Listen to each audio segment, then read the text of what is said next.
కొందరు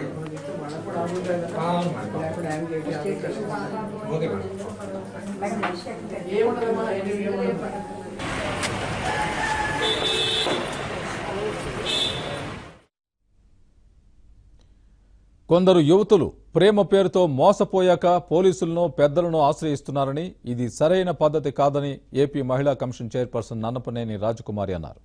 ప్రస్తుత సమాజంలో యువతులు అప్రమత్తంగా ఉండాల్సిన అవసరం ఎంతైనా ఉందని అన్నారు.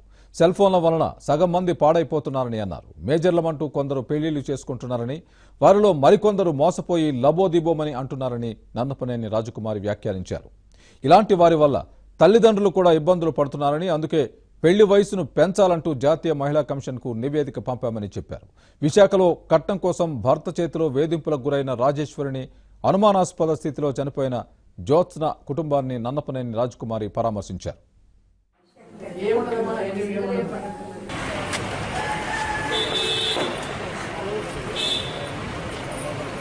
ఈ సెల్ ఫోన్లు తగలబడ్డ సెల్ ఫోన్లు ఒకటి వచ్చినాయి.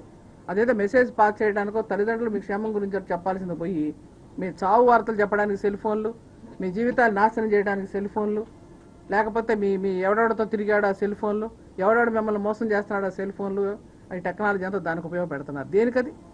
ఈ ప్రేమల దోమలు దేనికి? అసలు చట్టాలు పెట్టినాయి. ఏది 18 ఏళ్ళ అమ్మాయిని అడిగితే మేజర్ అవుతుందని, 21 ఏళ్ళు అబ్బాయికి అయితే మేజర్లు అవుతున్నారని నేను చెప్తున్నాను. 18 ఏళ్ళు కదా, అమ్మాయికి 21 ఏళ్ళు రావాలి, అబ్బాయికి 25 ఏళ్ళు వచ్చే వరకు అసలు పెళ్లి చేయకూడదండి. ఆ చట్టం రావాలి. అసలు మేము మహిళా కమిషన్ తీర్మానం చేస్తాం. ఆ దిశగా రేపు వచ్చే అసెంబ్లీలో కూడా ప్రవేశపెట్టడానికి, అట్లాగే చట్టసభలో ప్రవేశపెట్టడానికి మేము మహిళా కమిషన్ నుంచి తీర్మానాలు చేసి ఆల్ ఇండియా మహిళా కమిషన్ కూడా ఆల్రెడీ పెట్టాం.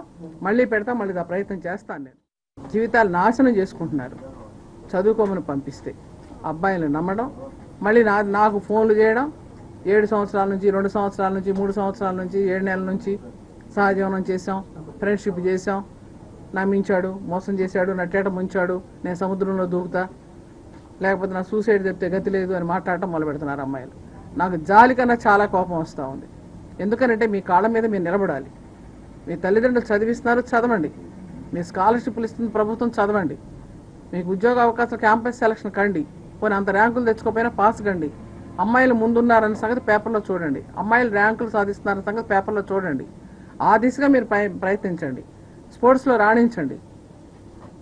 పీటీ ఉషా, సింధు, సైనా ఇలాంటి వాళ్ళని మీరు మార్గదర్శకంగా తీసుకోండి.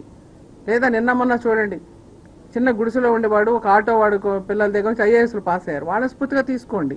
ఇప్పుడు ఏం చేస్తున్నారు? 17 సంవత్సరాల నుండి 18వ సంవత్సరం 2 రోజులకు 3 రోజులు నిండుద్దనగా ఎవడొకటి వెళ్ళిపోవడం, ఆ తల్లిదండ్రులు లబోబొమ్మ దిబోమంటాం, అక్కడే వాడిని నమ్మేయడం. పోలీసులు పట్టుబడేటప్పటికి ఒకవేళ తల్లిదండ్రులు రిపోర్ట్ చేసినా, మేము వెతికించినా, మైనర్ పిల్లల్ని తీసుకెళ్ళాలని వెతికించినా సరిగ్గా వచ్చేసి ఈ రోజుతో నిండింది, నిన్నటితో నిండిందని చెప్పడం.